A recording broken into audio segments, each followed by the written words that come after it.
Okay, so picking up from where we left off last time, we're scaling Death Mountain once again. I'm going to open up that sealed cave, sealed alcove just here, just because I'm pretty sure there's a gold skull tuber behind it. Oh, I'm running out of bombs now. That's what happens when you when you pull out your ocarina and accidentally start throwing bombs at things. Okay.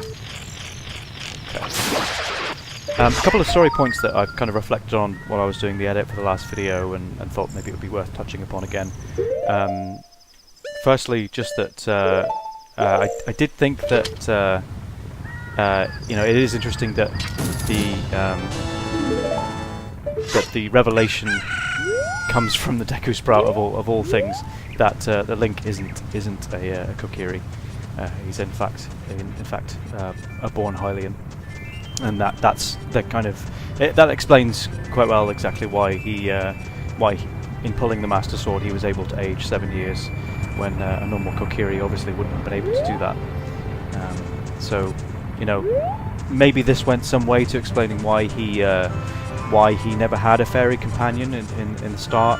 You know, because it had something to do with him not actually being a Kokiri but being a Hylian child. You know, obviously it kind of raises questions about, you know, how long was Link actually in the presence of the other Kokiri? Because, you know, as a child you would expect that you know, he would have gradually aged over time. So he can't have been in the forest very long. You know, obviously certain story elements such as these they're pretty much beyond the scope of the storytelling that you kind of expect from you know, a 64-bit system. But interesting nonetheless. You know, I don't think that there's going to be any definite answers, to be honest. But it's worth speculation. The other thing I wanted to mention as well, just again looking over that edit, was that the video that they show. Oh, I'm going to escape this tektite. There we go. The video that they show where the Deku Sprout is explaining that whole period where you know, Hylian mother has entered the forbidden forest, forbidden Kokiri forest, to entrust her child to the Deku Tree, and essentially uses her last breath to do so. I did feel that was actually a little bit cheap. They just kind of, you know, rehashed the fire graphics from the first time we saw Ganondorf, and just used essentially a blank swathe over that as the cutscene for that. That feels a little bit lazy to me on reflection. And again, this is me just being very critical of it and looking at it in a critical light. But you know, there, I suppose one could argue there is a certain power of the imagination that comes into play there, of how that might have looked, how that scene might have played out. So you know, maybe I can't fault them too much for that. Okay, so this is where, yeah, we can only stay here for 55 seconds? That's not good. Okay. Now, you could try and get through Death Mountain Crater when you only have so many seconds here to get through. But honestly, there's not a lot of there's not a lot that you can really do without a certain piece of gear that we're going to need, because as you can see here, you know, 1 minute, it's nothing compared to what you're going to require to get through this bit. So we're going to retreat now.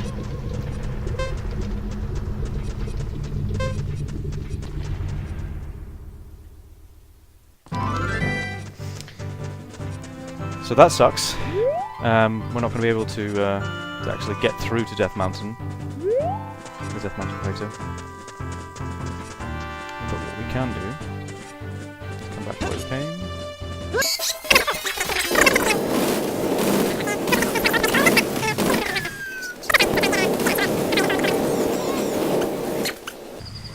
So again, you know, story-wise, I'm not entirely sure. I'm not entirely sure what the sort of.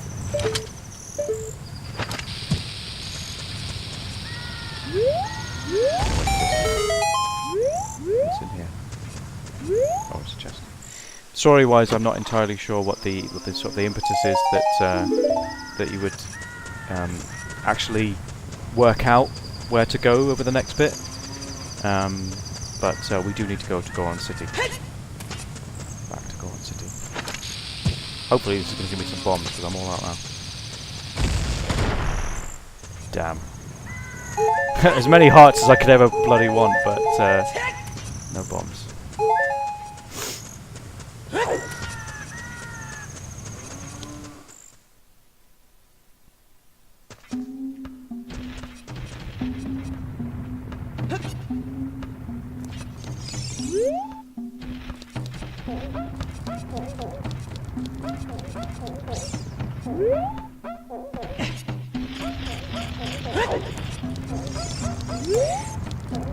Okay, so if I remember rightly, part of the what you're supposed to realise about the change to Goron City in the time that you know, obviously 7 years have passed and Ganondorf has been in control, is that there is a distinct lack of activity around here.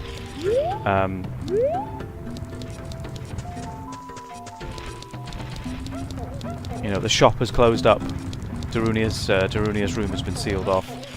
I can hear a gold Skulltula somewhere, but you know, maybe we'll come back to that. But yeah, no, it's pretty lifeless. There's not much going on, and you're supposed to sort of take that as a hint, from what I remember, that you can hear one Goron rolling around. Where is he? Oh, there he is. I'm out of bombs, so I'm just going to have to use bomb flowers to my advantage here.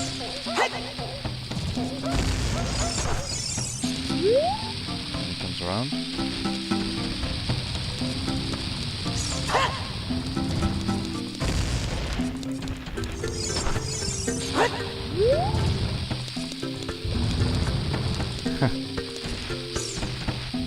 This is a pretty tricky bit to do, actually, and again, I don't think I would have fully worked this out on my own. I did have to look at the walkthrough for this the first time that I was trying to get past this bit. Oh, come on. Oh no! I was so sure that I'd done it. Basically, you have to hit this guy with a bomb at just the right minute.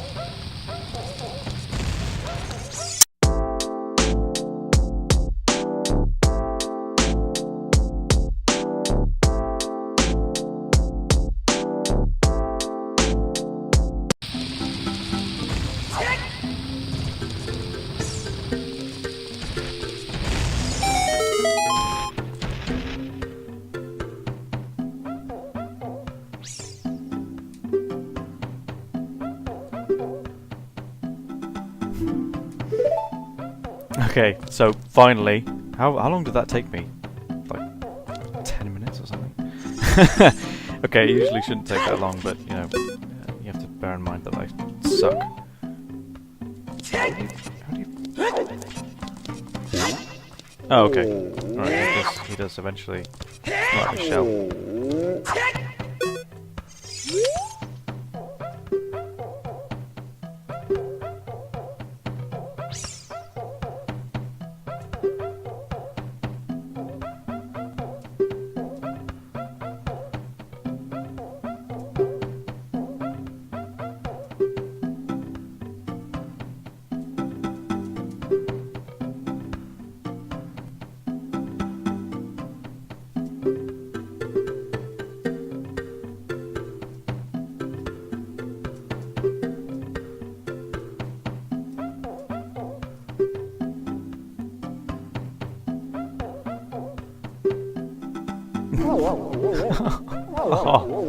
Oh, there's something endearing about a crying Goron.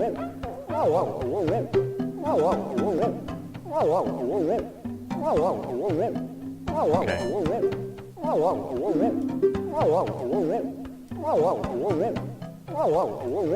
Oh, I always thought it was the dragon option that upset him further, because, you know, you're mentioning the real threat, the dragon, but,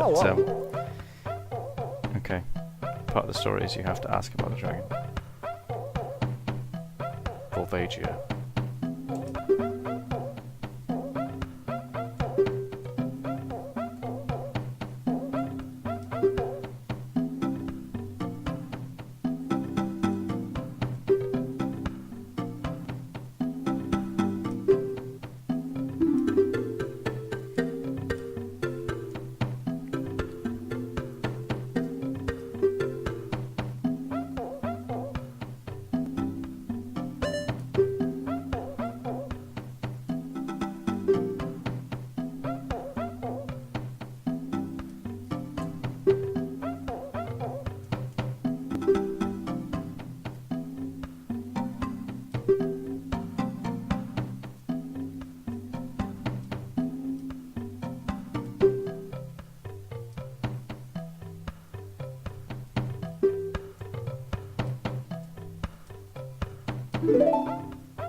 Okay, so clearly we have the key item we need here to head back to Death Mountain Crater. I forgot how entertaining the Goron link is, actually.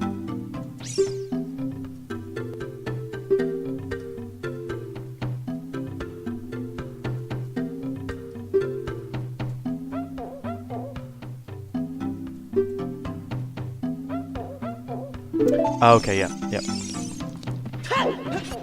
So it was worth me just chatting to him again, because it gives us a little bit of a shortcut back into Death Mountain Crater. So, I'm really glad they put this into the game.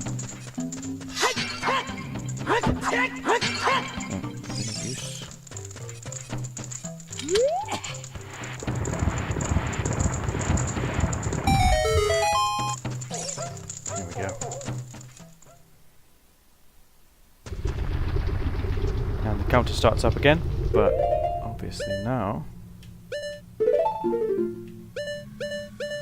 we have a new set of clothes to try. Great. Okay, so we're officially resistant now.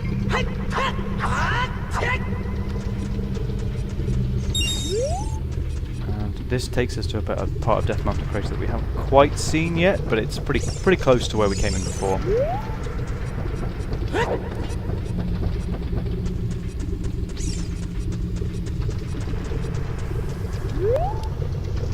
Do.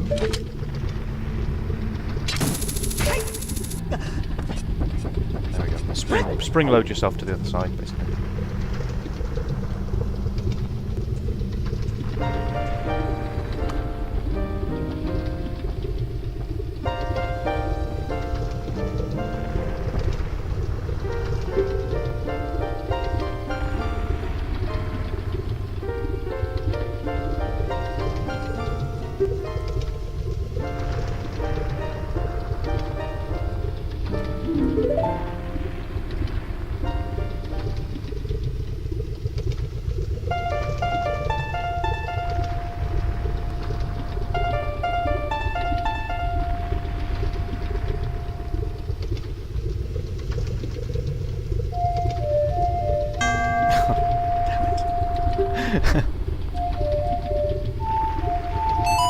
There we go.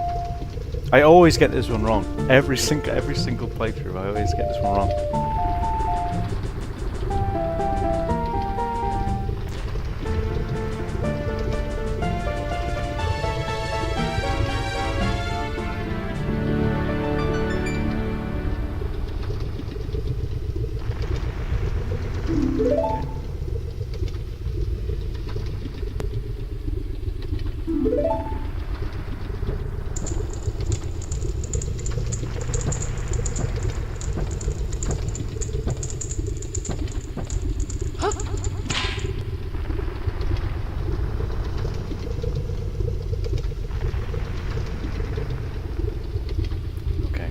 So many of you will begin to see a pattern developing here, where Sheik will essentially only show herself prior to us gaining entrance to a temple, and she'll teach us a song that will enable us to transport back there. So the minuet of the forest will take us back to the Sacred Forest Meadow, should we ever need to go back there. And the Bolero fire will take us back to this teleportation point as well. The real entrance to the Fire Temple, obviously inaccessible as a child previously, is through here.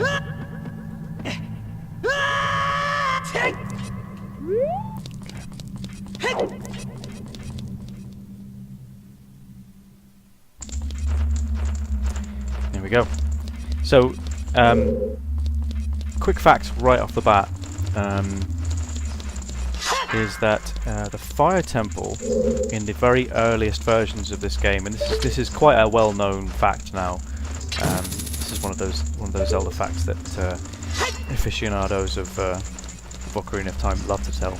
Is that the original music for the Fire Temple actually was based on I think it was based on a Muslim prayer, and they had to remove it from the game just because there were concerns about concerns about the implications of that. And obviously when Ocarina of Time was re-released, oh shoot, bloody fire keys.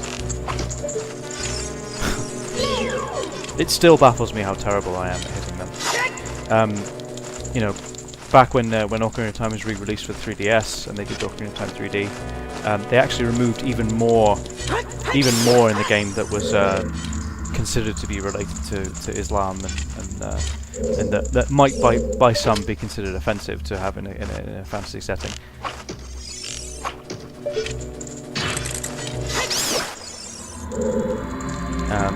So that was interesting, that the music has actually been completely remixed from all but like the very earliest cartridges of Ocarina of Time, and it's because of that, in the sense that this is the wrong one. I think one of these doors is key to walk through at the beginning.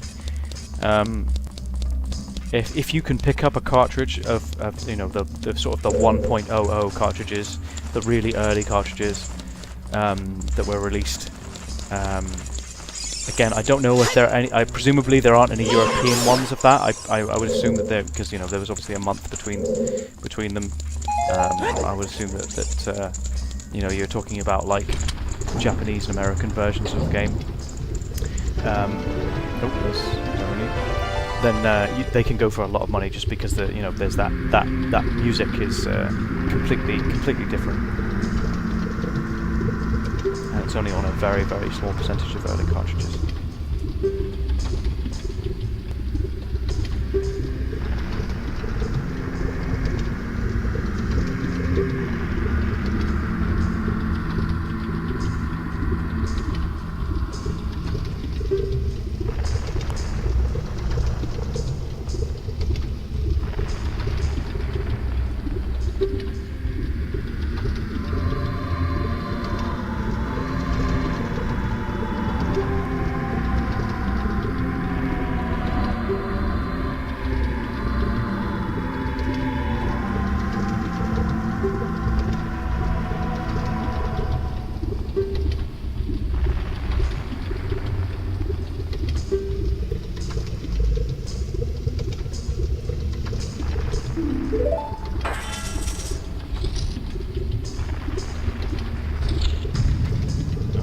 So it doesn't really help that Tarunia has entered the boss room, and that the boss room is essentially sealed behind him, meaning that we're going to have to find the boss key by ourselves.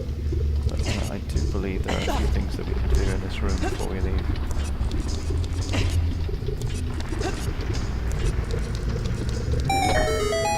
And this will be a major feature, much like the pose were a major feature of the Forest Temple. The major feature of the Fire Temple is releasing the caged Gorons.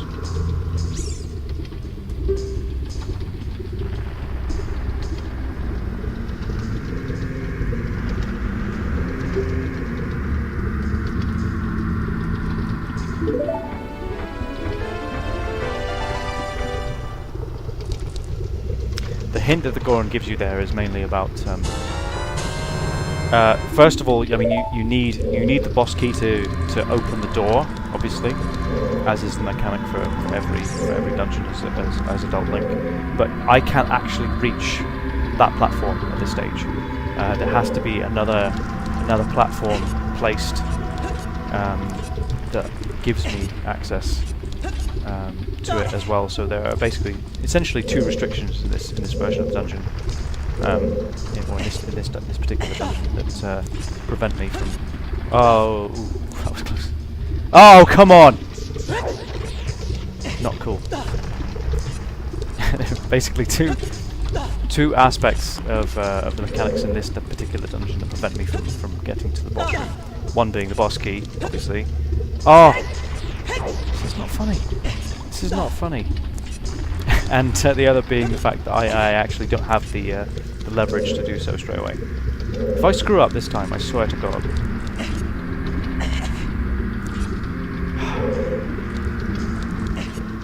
No, that wasn't so hard, was it?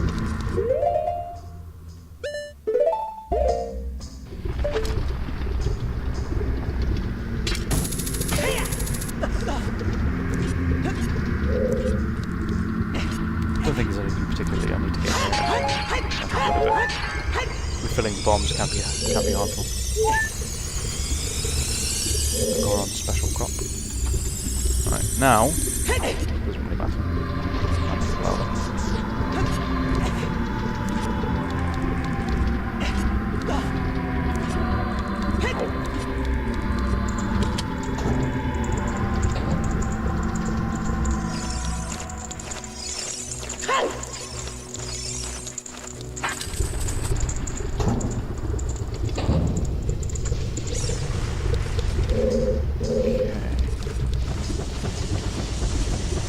So as you can see, this is a pretty big room.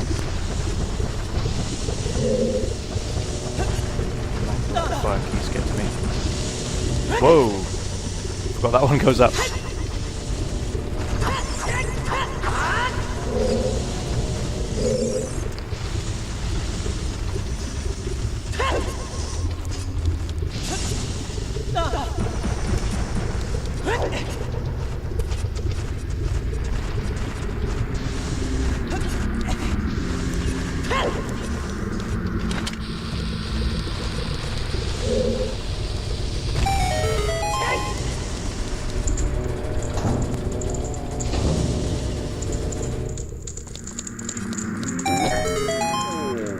Second Goron now, to be freed. Let's see this thing.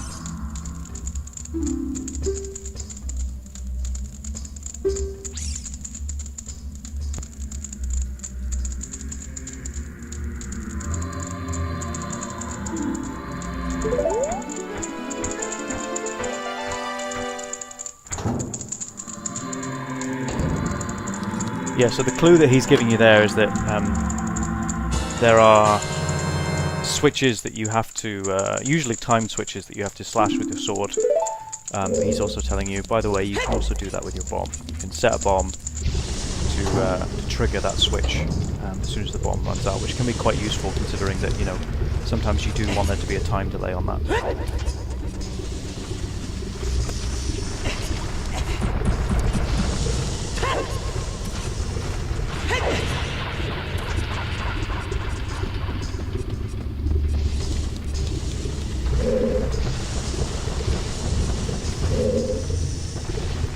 I'm gonna try and make it to this other side of the.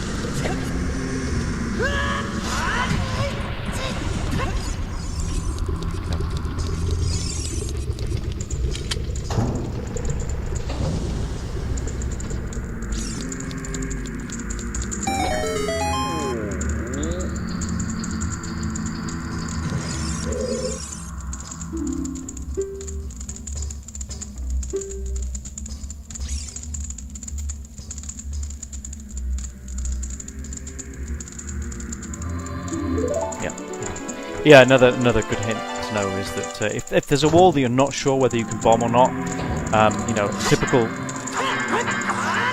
wall will make a thwong sound. Any kind of wall that you can bomb will make a much more sort of more of a clink noise than the thwong noise. It's always good to know. But to be honest, it's just easy to throw. If you're curious enough to throw a bomb at a wall, thinking maybe it'll break, it probably will. So it's just worth throwing a bomb at it either way, I think.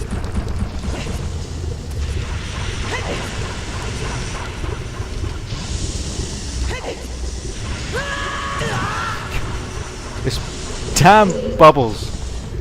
I think they're fire bubbles in this one, and they're just as if they couldn't get any more annoying. Honestly.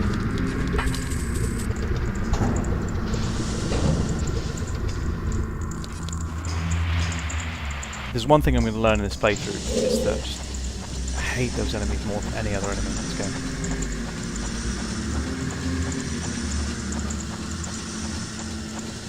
One thing I think, you know, I've been meaning to mention this since we've transformed into Adult Link, but I'm pretty sure it's been mentioned on a couple of forums, and you know, people speculate about it online. But Link has both of his ears pierced in this game as Adult Link, and again, you know, I think that's it's not really worth speculating over too much, because obviously the developers of the game have, you know, they're just trying to find. They're just trying to find different ways to enhance the visuals and try and give Adult Link a certain feel that they're going for, and you know, I don't think there's too much there that you can read into that's beyond the fact that they just wanted to give them a different look to Child Link, really. But it is interesting. It is interesting because a lot of, you know, people will speculate and say, well, if he was sealed away by the Master Sword for 7 years, when did he get his ears pierced? But you know, like I say, I don't think it's I don't think it's really important to the narrative in any sense.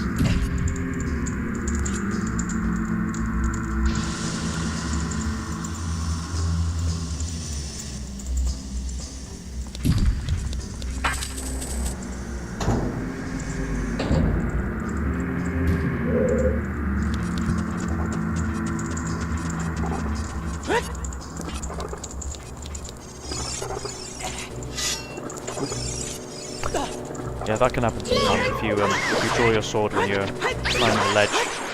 Sometimes you'll just fall off.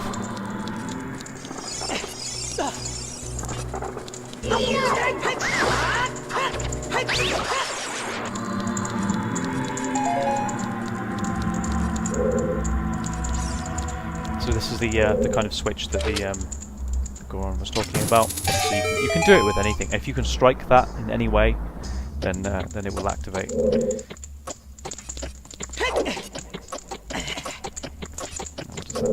Actually, it's a very quick timer, and I forget what it does.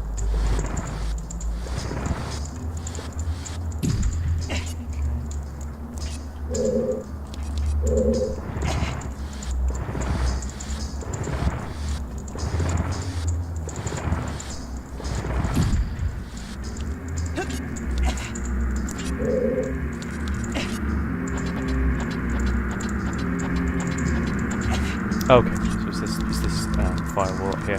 Really cool trick is that you can just drop a bomb, as the Goron suggested, which will lower that flame wall as you're sort of already making your way to the top. So even though it's a really quick timer, you can get up here before the fires even start to get to you.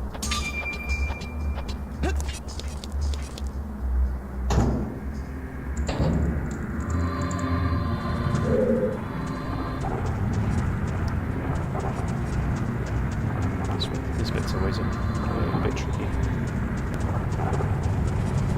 Very much reminiscent of the section in the Sacred Forest Meadow, except this time rather than fighting ogre-like creatures. You're trying to navigate in and around boulders that seem to have a life of their own all the time.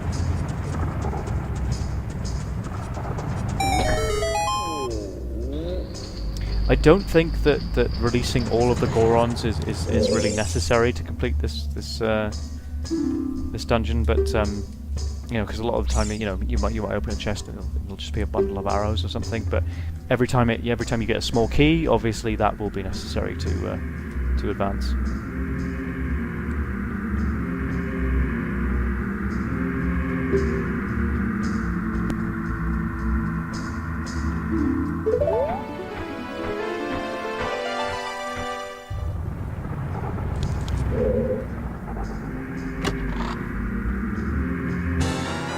Such as this one. That's a really good example. Yeah, so you have to get this one to advance.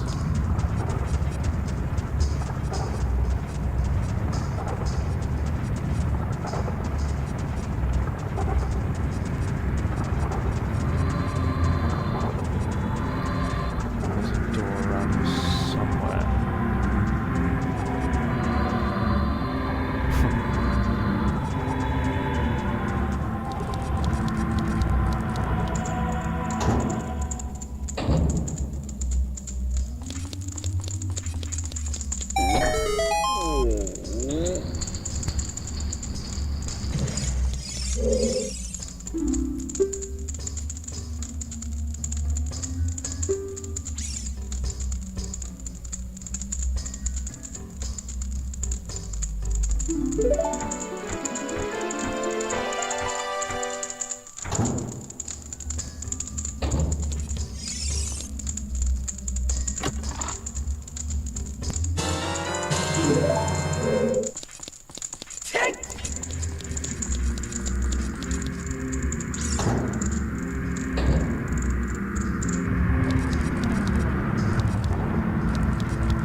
Pretty sure that to go through this area, yeah, I think you just need to... Oh! Oh! Shoot. Okay, now there is a good lesson learned. Yeah, much like the floor masters or the master hands, whatever you want to call them. Again, I'm calling it master hand after Smash Brothers. But with the floor masters in the Forest Temple. Yeah, that's the section of the Fire Temple you really want to be careful in that I was not being careful in at all.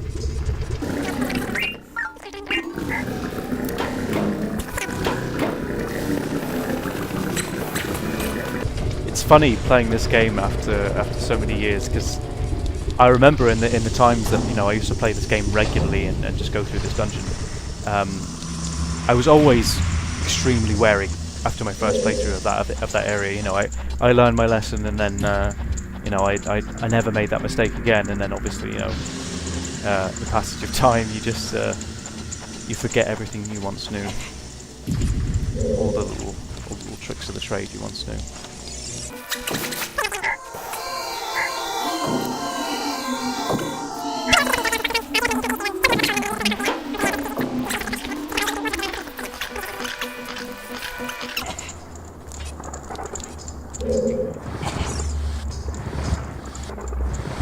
You see in the way that the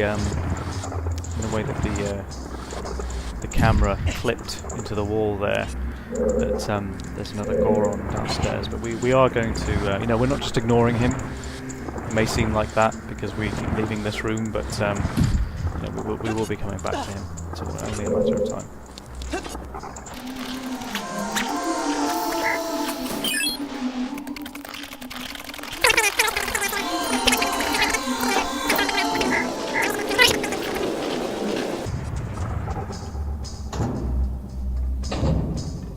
Okay, back to where we were. I forget what that switch does, so I'm just gonna give it a quick hit with the fairy bow.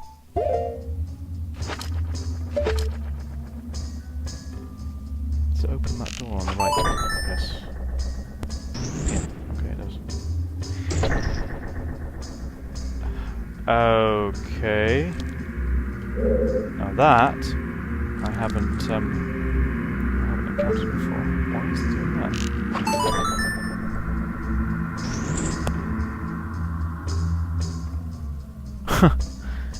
I don't know whether that was some kind of glitch. I can't see or think of any reason why it would automatically just close like that. I think it is a glitch.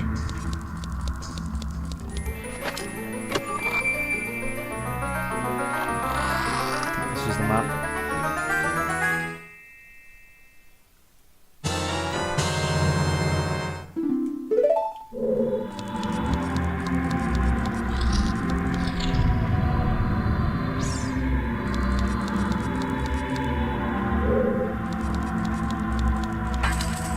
I'm not even going to risk trying to get those hearts because I just thought, you know, I'm not going to embarrass myself a second time.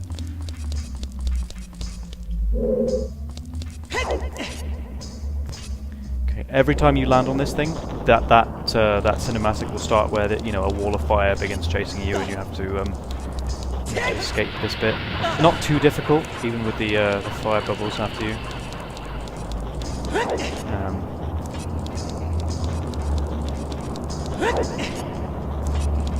It's pretty good of Ocarina of Time. At this stage in the game, it doesn't really give you a challenge that you can't do.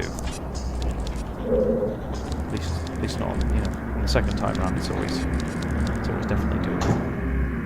You just have to learn all the little tricks that tries to throw at you. Woo. Again, what I said about trying to pull your sword while you're hanging can be treacherous sometimes. Okay, Navi will give you a hint here that that floor is special. And yeah, I know, Navi, I know. God's sake, woman. Okay. Okay, I didn't realise that she keeps nagging you while even after you've bombed that part of the floor, but she does.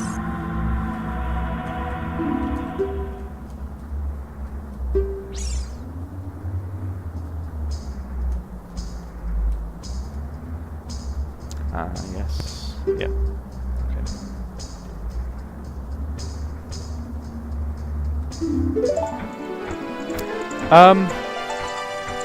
I guess that's a bit of a hint. I personally wouldn't take his advice. Yeah, we will find some enemies later on that dance as they attack. In terms of using bombs that go on special crop to defeat them, I know I don't see that as necessary. Unless there's like a really cool trick that I'm missing out on, possibly. But you know, I can usually dispose of them pretty quickly, so it's not too much of a problem.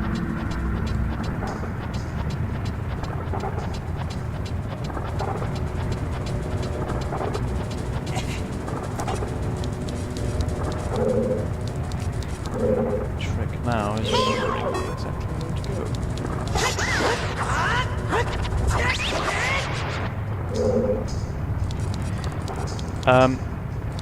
What I'm going to try and do, I know that I do need to go through that door, now that I've kind of elevated myself to this position, but I'm pretty sure there's something else in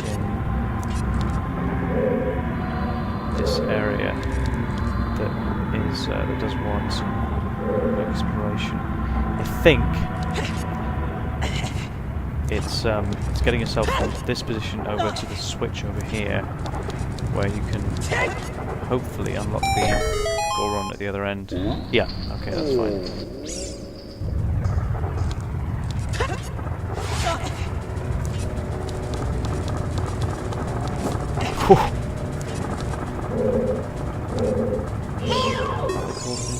Torch slugs. Again, not particularly the most inventive of names.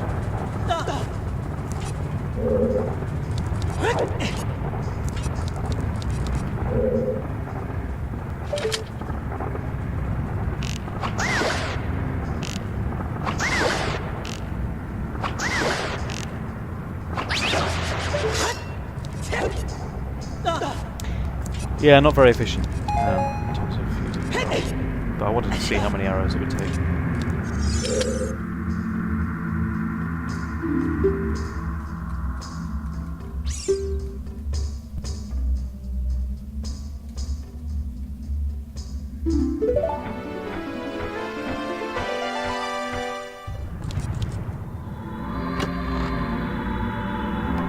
Okay, another small key. Yeah, so yeah, I did need to.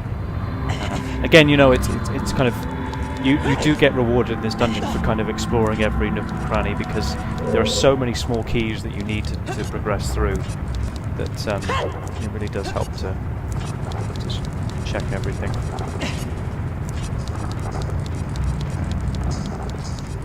One thing I'm going to do here is I'm quickly going to save it, because I'm starting to get paranoid now. I'm starting to get paranoid after what happened last time. So I'm just going to check that. Make sure that.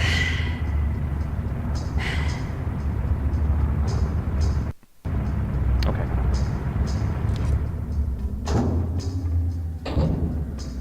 It's annoying that I'm just going to have to do that now every time I do these playthroughs, but you know, I can't afford to keep losing like 45 minutes of my time every time.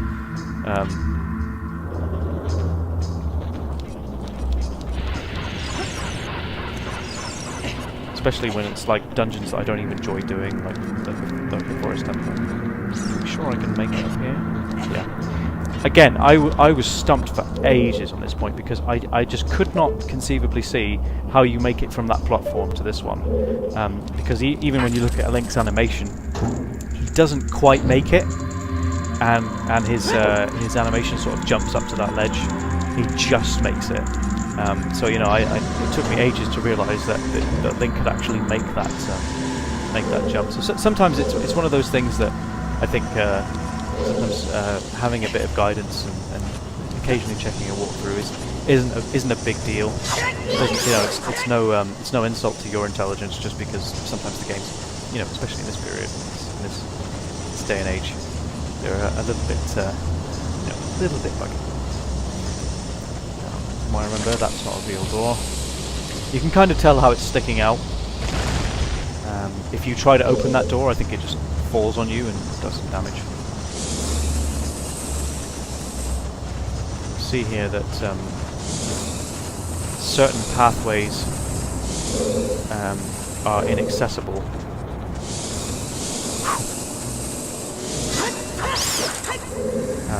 Because of the walls of fire.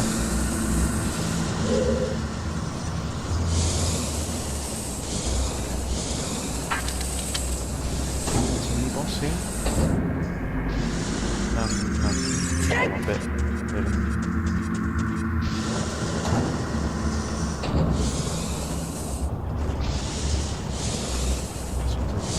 Side.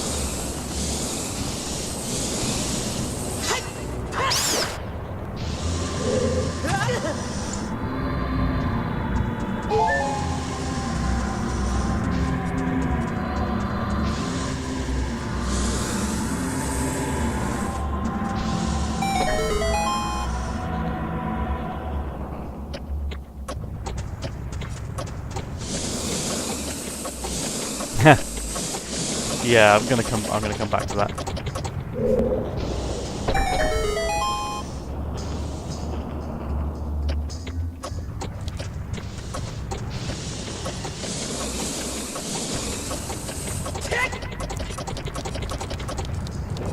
Okay, I think judging by the ooh, what's that?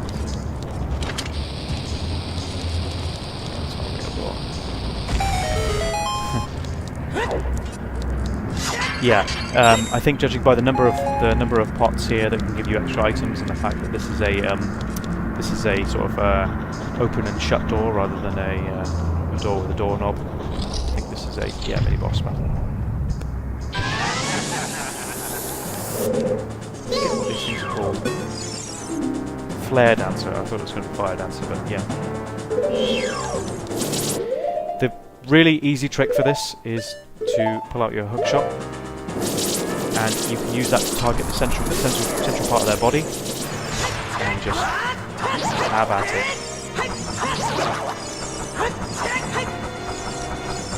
They will always circle around the main arena, and then when they come close to you, they will run away in the other direction.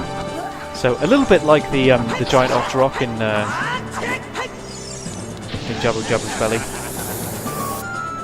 It's kind of reminiscent of that mechanic a little bit.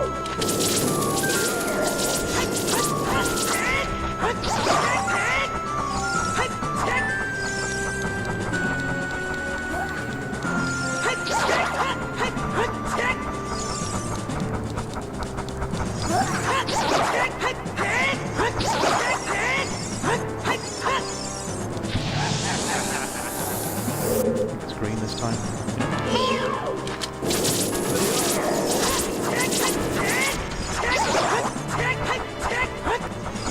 I might try and get jump slash in there just because I haven't done that yet.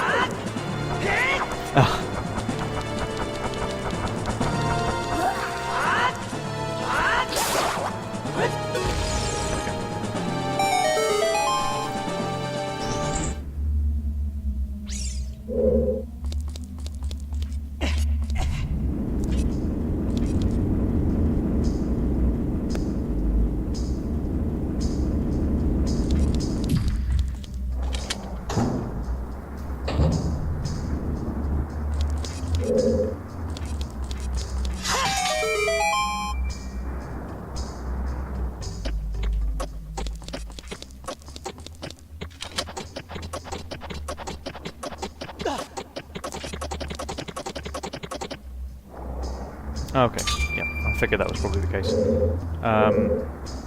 So just below me here.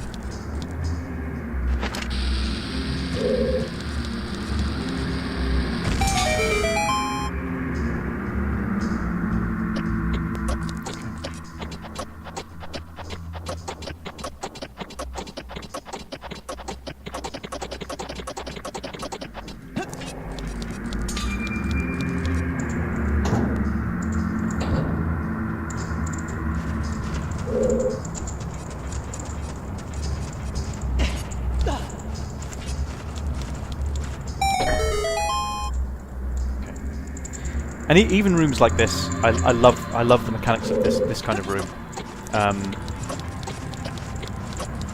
I enjoy the Fire Temple a lot more than I enjoy the Forest Temple. It feels very well put together, very well designed. Even with the fire keys just about to attack me and deplete another part of my life bar, but yeah, I enjoy it. I enjoy the Fire Temple quite a lot. Oh, God damn it. I knew that was going to happen. Right. Luckily it gave me some hearts back. That's good. So we have the Megaton Hammer. That's the main weapon for this dungeon. And I did like the fact that you get a pretty big hint in Goron City, just considering how difficult it is to work out that you need to stop that one single Goron in Goron City just to advance the game. I thought it was pretty good that it gives you a reasonable hint on what you're supposed to actually do when you get to the end of the coming dungeon. This bat, honestly. You want some? Come on. Come on, you want some? I'll give it to you. Stupid. Okay. No. Yeah. Deserve that. Right. Okay. I think you have to backtrack here. I don't think there's any particular way you're supposed to go.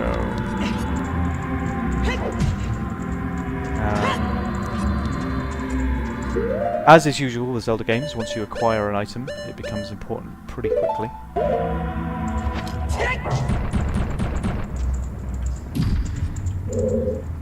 forget exactly what I've done there.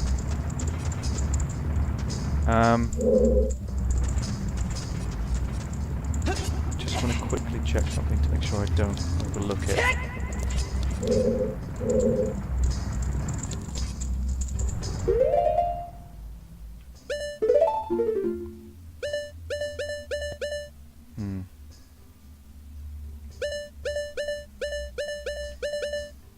Okay, okay. Just looking at the state of the map there, I think we're probably good here.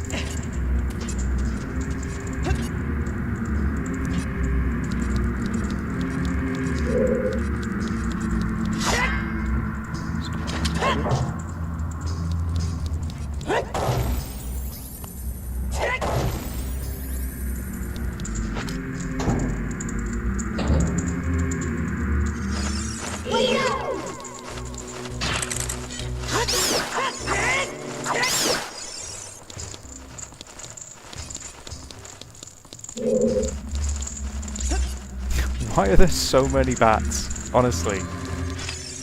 Ah.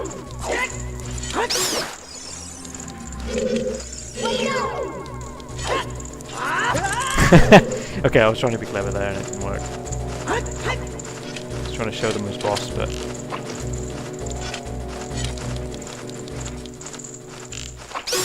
There we go. What do you do here? No. Again, as Gandalf said, I have no memory of this place.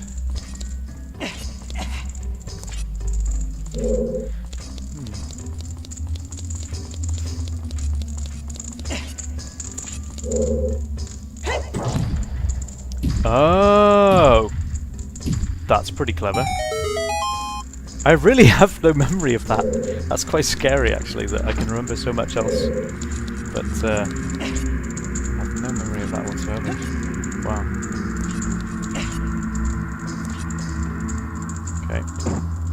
Okay. I could tell when I could see the boxes in the corner that there would be some kind of pressure switch, but yeah.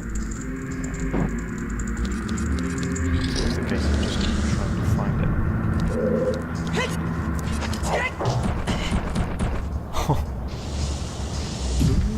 Okay. Right.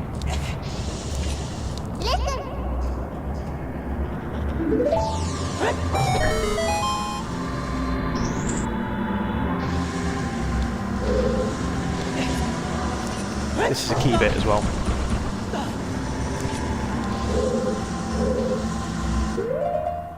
And if I remember rightly, yes, so that is the that's a really key. You don't get any kind of you don't get any kind of the puzzle theme. I don't know what you call it. The theme that Zelda plays when you actually complete part of the story. Part of the what am I trying to say? You don't get any music that signifies that this was a key puzzle that you needed to complete. But this was actually integral. God damn it, keys! Right, this was actually integral to completing the dungeon. You actually have to hit this block in order to access the dungeon room there. Okay.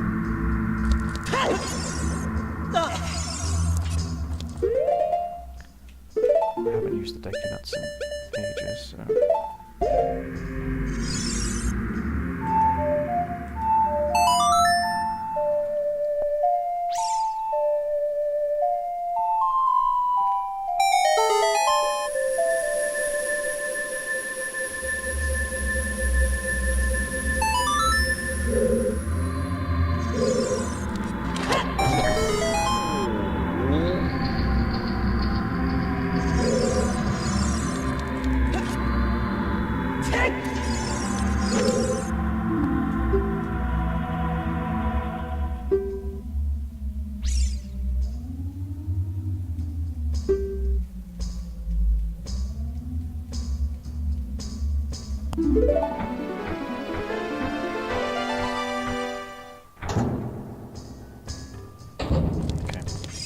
So you have to come this way in order to release that block that actually gives you entrance to the dungeon room in the first place. Obviously, we still need. Which way is the way I need to go? Annoyingly, I don't have the compass.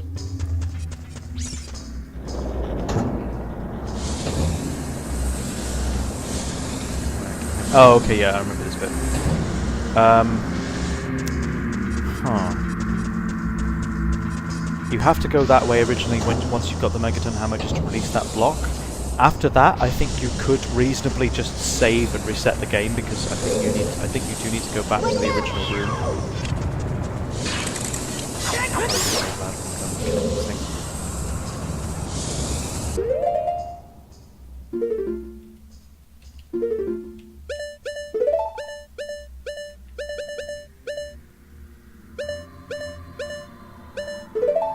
So obviously, one thing we still don't have is we don't have the boss key. That's sort of the next step, and 99% sure that it's located in the same sort of jail cell as one of the Gorons. So we still have some rescuing to do.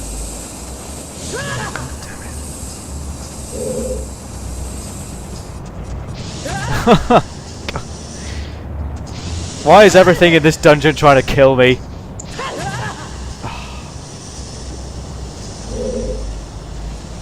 Okay, I forgot that these things are actually not time sensitive, they're proximity sensitive. Yeah.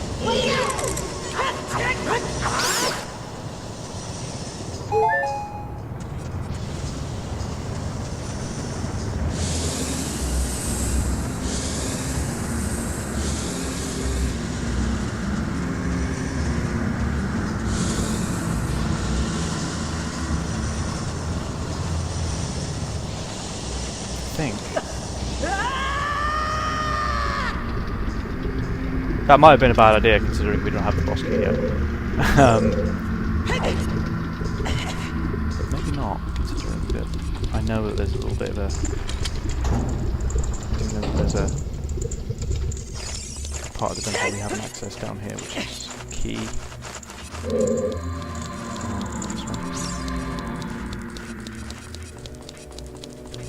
This one.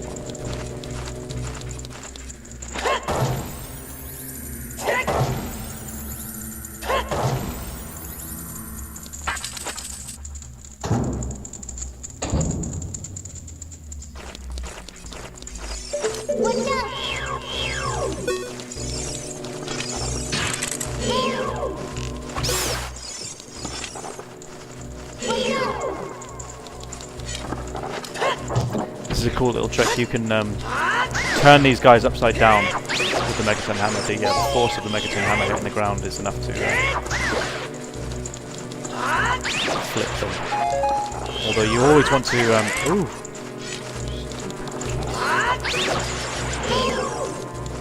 You always want to make sure that you get the ones that are actually flipped, because using the Megaton Hammer again will flip the ones that are upside down the right ways up. Hopefully that makes sense.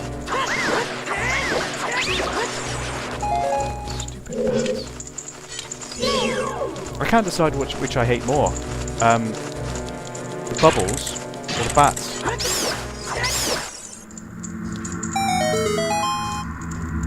Yeah, it's still the bubbles.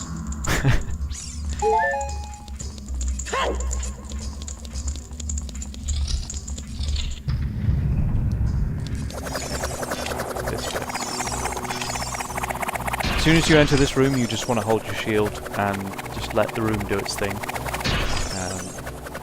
can't hurt you as long as you're shielded.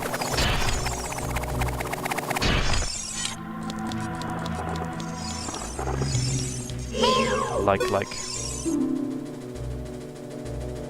Yeah.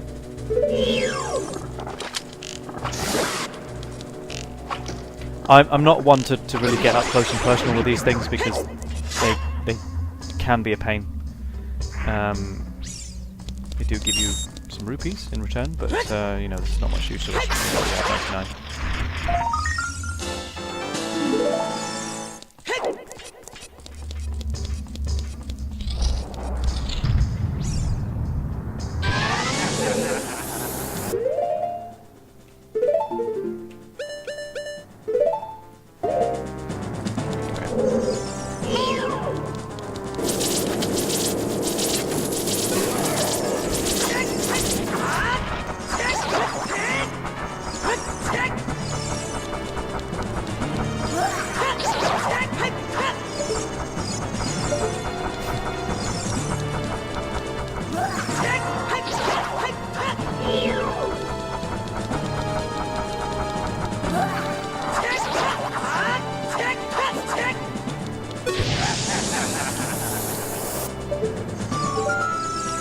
very sinister laugh.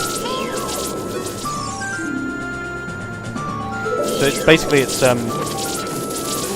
red, blue, and then green are the different stages of its basically the different stages of its health. It doesn't really seem to do any as far as I can tell, it doesn't seem to have any of the attacks based on its colour.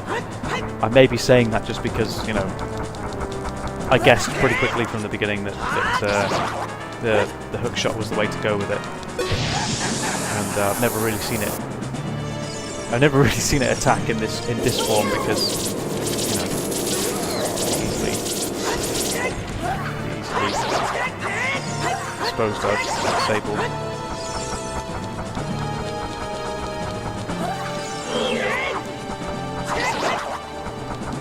I'm struggling to get those jump slashes in.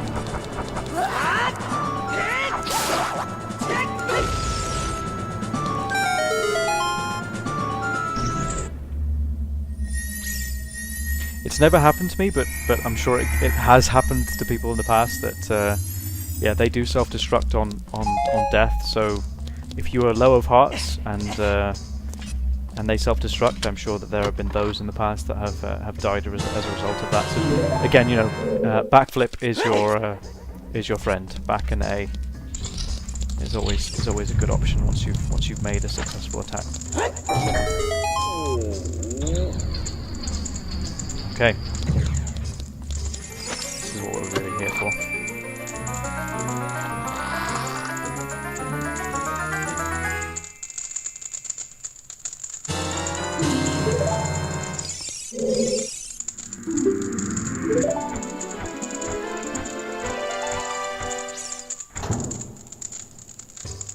I know that for the story's sake I shouldn't be skipping over that, but just how many of these have we released now? Like 7, 8? You know, once you start getting to like the third one, they all start saying the same shit anyway. Okay, I forget which the main room is.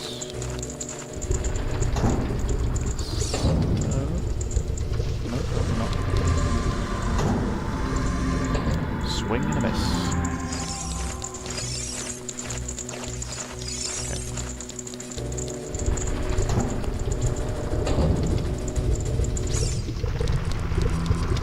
So as you can see, the pillar from above has been placed there, so we can actually access the boss door. And I'm going to do what I didn't do in my previous game and save it right before the boss. Not so much because I'm worried about the boss, but just because I don't know whether the boss battles maybe have some kind of strain on the emulator. That's possible. But I really do not want a repeat of Forest Temple. And a part of me thinks that I'm never going to be able to look at Forest Temple in the same way, because I already didn't like it, and now I feel like it's cursed. Now I feel like every time I go back to the Forest Temple, it's just going to be the bane of my existence all over again.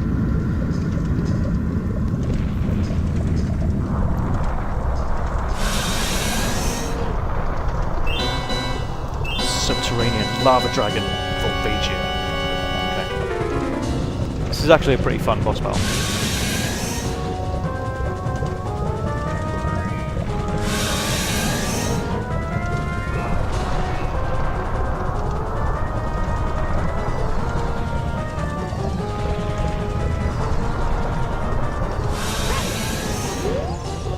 Okay, you want to get your Megaton hammer. And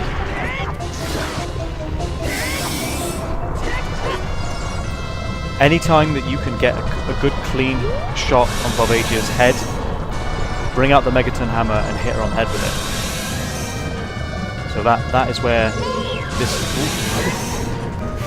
where this this dungeon's item comes into use. Probably can beat that fairy. Lost a lot of hearts already.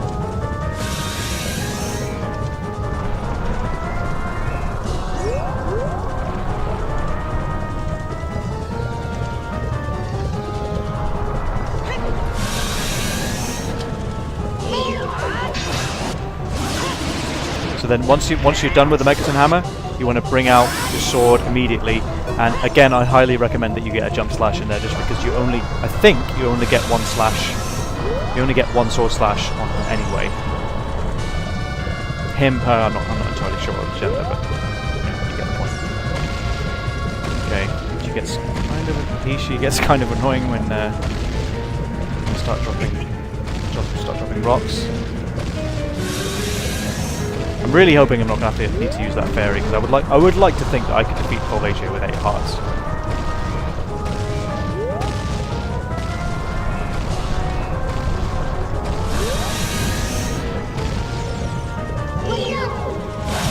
Oh no!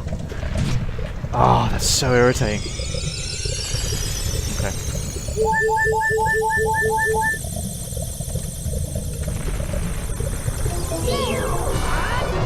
Damn it.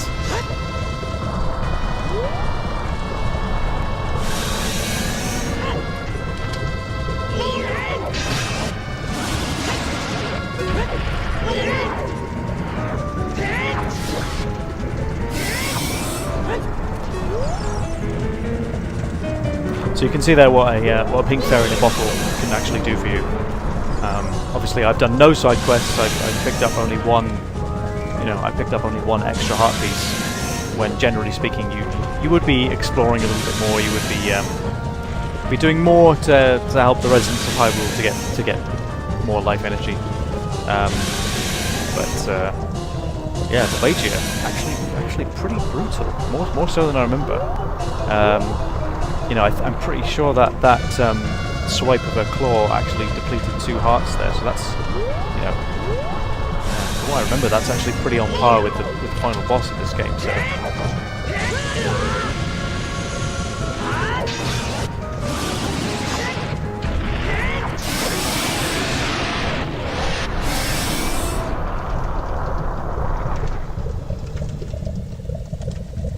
And her fire breath did 3 hearts there, so that's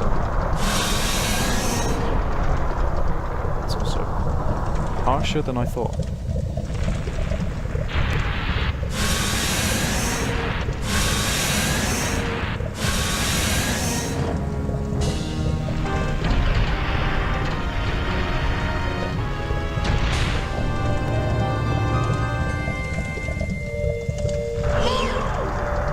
I do like that you can,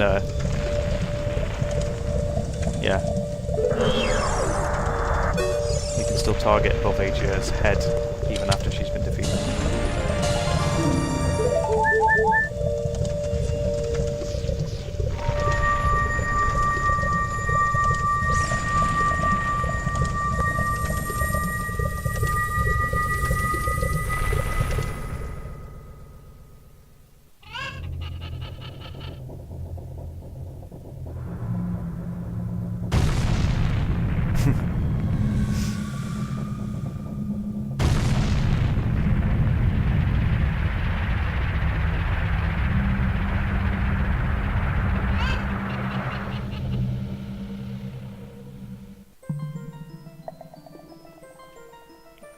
Back to the Chamber of Sages we go.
Okay.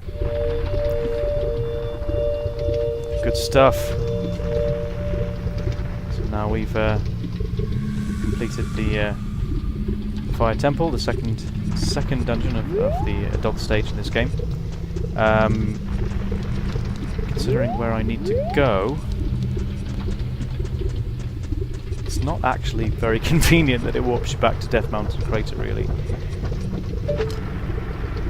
But one thing that one thing that you can do is take advantage of the newly acquired Megaton Hammer and access this area here, which actually does make warping to Death Mountain Crater quite convenient, because it does help you a fair bit.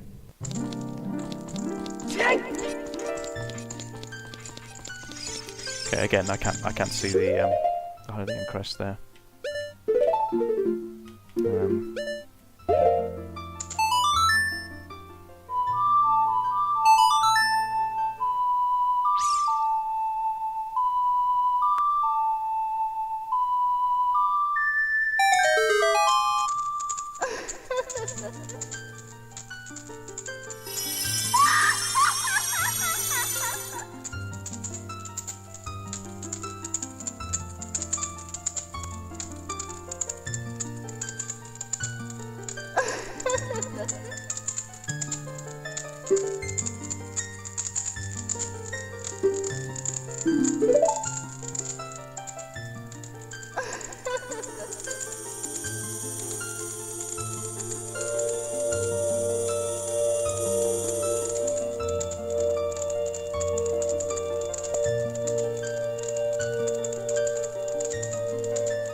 Link looks very, very pensive there. Okay, so basically this doubles your magic meter.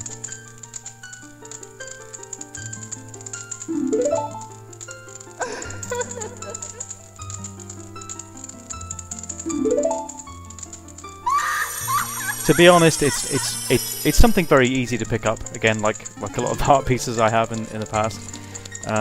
Just in case, for whatever reason, we might just I might be close to depleting my magic.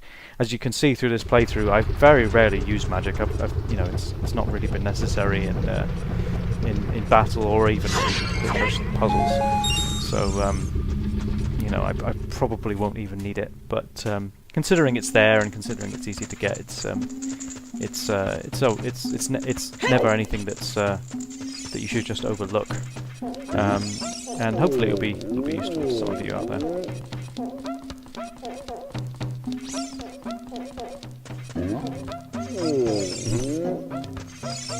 Link. Oh, okay. So some of the other Gorons have returned, like, instantly. Don't quite know how that's possible, but they have. Back up to the top now.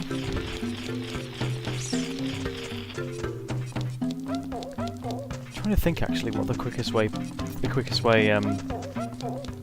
the next section would be. Obviously, I have 2 warp points now, so I could warp to the Sacred Forest Meadow, which would take me to that edge of Hyrule Field, or I can just walk my way down Death Mountain.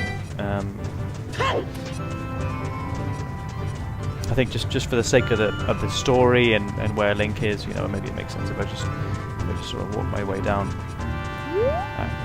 I say walk my way down. I'm gonna be a little bit clever.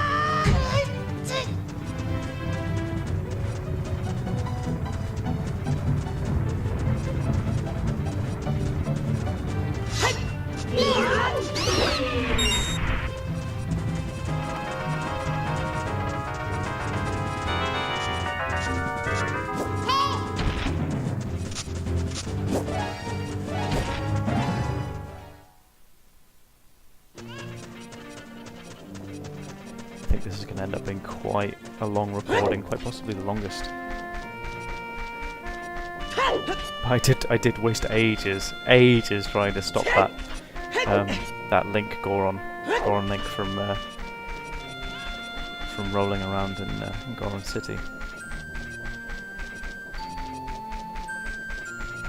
I forgot how tricky that was actually.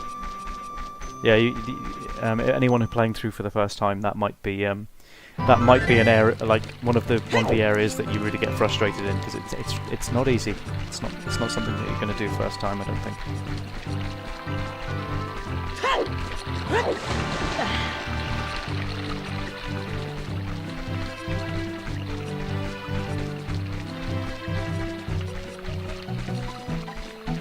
But considering, I think, I'm just in my own playthrough. I know the edit won't be like this long, but I'm well over an hour now. An hour and 20 easily. So I think what I'm going to do is I'm just going to make it into the access to Zora's domain here. Just as we're on the cusp of Twilight, and I'll do my sign off. So, yeah, another round of life as adult Link. You're starting to see the pattern here where we meet some old friends that have helped us along the way, and help them to answer the call of this higher power that's enabling them to help us. So Saria has entrusted us with the forest medallion, and it is the forest medallion, isn't it? I think that's what it's called. Let's have a look. Yeah, forest medallion. Rauru obviously gave us the light medallion when we ascended to that stage of being an adult, and we've acquired the fire medallion from Darunia as well. So there's going to be a pattern where essentially there's going to be someone we know to some extent, except for one of them, I believe, where we meet somebody new, where we will acquire some power from them, and that will help us to seal Ganon away forever. Although it's probably not going to be forever, considering how many Zelda games there are. But yeah, I'm just going to make my way up here, past these Octoroks, and I'll see you guys next time. Thanks again for watching.